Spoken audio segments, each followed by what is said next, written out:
នុសាវរីយ៍អូនហើយនឹងបងអើយមួយឆ្នាំកន្លងបងបានស្គាល់ស្រីក្នុងយុទ្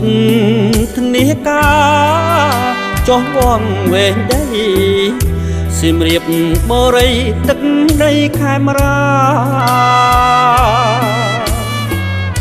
ប្រាសាទអង្គរឈរជាសាងសេងចប់ពោះវែងដីយើងនឹងរៀបការទេសកកម្មយើងចប់ក្នុងផែនការ11មេសា2025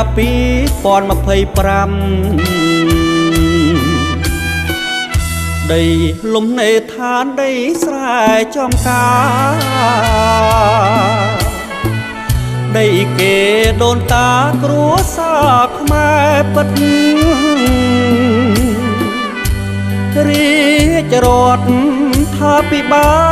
លផ្ដល់បានកម្មសិទ្ធិអាណត្តិទី7ពិតសម្ដេចធិបតី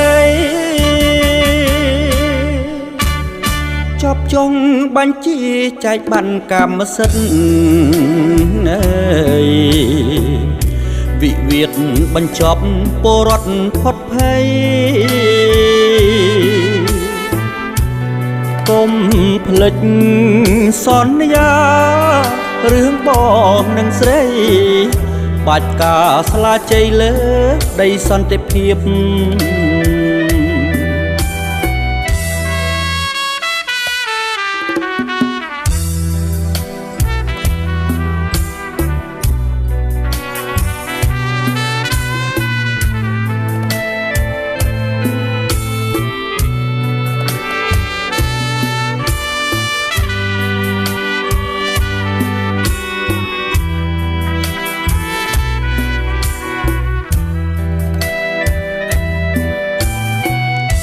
ដីលំនេឋានដីស្រែចំការដីគេដូនតាគ្រួសារខ្មែរពិតរាជរដ្ឋថាពិបាលផ្ដល់បានកម្មសិទ្ធិអាណត្តិទី7ពិតសម្ដេចធិបតីចប់ចុងបញ្ជាចែកបានកម្មសិទ្ធិ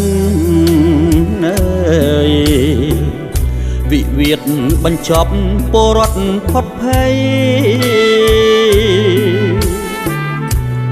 កុំភ្លេចសន្យារឿងបងនឹងស្រីបាច់ការស្លាជ័យលើដីសន្តិភាព